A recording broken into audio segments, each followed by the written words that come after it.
कितनों कुकुर शेहार भौंकिए कि कितनों कुकुर शेहार भौंकिया जब चली चौहान जी के मार्केट में नाम तो तोरा जैसे लबन झाट कवर है।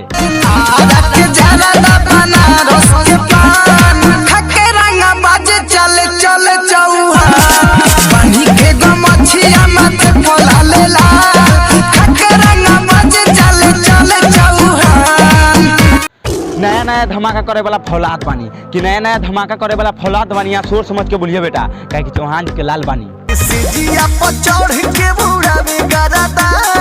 हमारा तो चाहिए चौहान मरदा रोजे रोजे खा के आवे पान जरदा हमारा तो चाहिए चौहान मरदा।